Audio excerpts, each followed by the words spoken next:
بسم اللہ الرحمن الرحیم۔ السلام علیکم۔ سردیوں کے دن تھے۔ نوید اور واصف اپنے دوست اسامہ کے ولیمہ کے تقریب سے واپس آ رہے تھے۔ تقریباً رات کے 12 بجے کا وقت تھا۔ اچانک سڑک کے وسط میں ایک لڑکی نمودار ہوئی، جس پر واصف نے پورے زور سے بریک لگائی اور گاڑی کو روکنے کی کوشش کی۔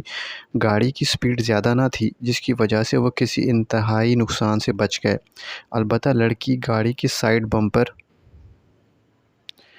سے ٹکرائی۔ نوید گاڑی سے نکلا اور لڑکی کی طرف دوڑا۔ واصف نے گاڑی بند کی اور نوید کی طرف ہوا۔ نوید نے لڑکی کو دیکھا۔ وہ بالکل ٹھیک تھی، لیکن حالت غیر ہوئی پڑی تھی۔ سر پر دوپٹہ اور پاؤں پر جوتی نہیں تھی۔ پاؤں اور ہاتھوں سے ہلکا سا بلڈ رس رہا تھا۔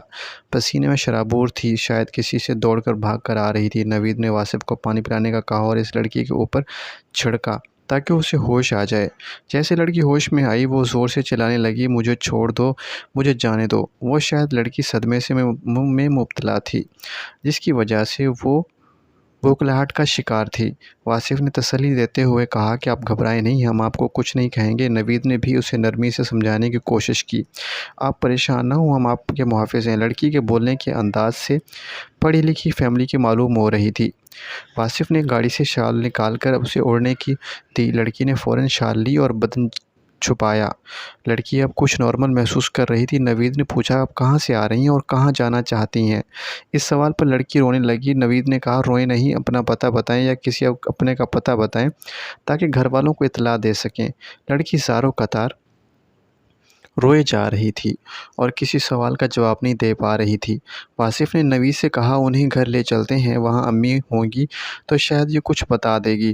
اسی کشمکش میں 1 بج چکا تھا۔ نوید نے لڑکی کو گاڑی میں بیٹھنے کا کہا۔ پہلے لڑکی ڈرتے ہوئے انکار کرتی رہی، پھر نوید کی تسلی دینے کے بعد اٹھی اور لنگڑاتی ہوئی گاڑی میں پیچھے جا بیٹھی۔ اسے چوٹ بھی لگی ہوئی تھی۔ واصف نے گھر کال کر کے ساری صورتحال سے آگاہ کیا۔ جیسے ہی گھر پہنچے تو واصف کی والدہ گاڑی کی طرف ہوئی اور اس لڑکی کو گاڑی سے نکالا، اسے کمرے میں لے گئی اور پہننے کے لیے کپڑے دیے۔ کپڑے تبدیل کرنے کے بعد کھانا کھانے کے لیے وہ تھی کہ روتی ہی جا رہی تھی۔ واصف کی والدہ نے بڑے پیار سے اسے دلاسا دیا کہ وہ ہر طرح سے محفوظ ہے، فکر کی ضرورت نہیں۔ ان کی باتوں سے حوصلہ ہوا۔ وہ کھانا کھانے کے بعد ایسے سوئی کہ مدتوں سے جاگی ہوگی اور ان مدتوں میں ایسے ہی نیند کا انتظار تھا۔ واصف کی والدہ بھی اس کے پاس سو گئی۔ اگلی صبح اسے ناشتہ کرایا اور دریافت کیا، "بیٹی کون ہو، کہاں سے آئی ہو؟" اس نے کہا، "میں ایک اچھے پڑھے لکھے خاندان سے ہوں، میں BSc کی طالبہ ہوں۔ میری ایک ملاقات لڑکی فیس بک پر ہوئی تھی۔ آہستہ آہستہ وہ محبت میں بدل گئی۔" یہی جذبات اس لڑکی کی طرف سے بھی تھے۔ اس نے شادی کے لیے کہا، لیکن گھر والے نہیں مانے۔ میں اس کے کہنے پر گھر چھوڑ کر آئی۔ اس کے بتائے ہوئے پتے پر پہنچی تو وہ مجھے اپنے ساتھ ایک کوارٹر میں لے گیا، جہاں اس کے مزید دوست بھی موجود تھے۔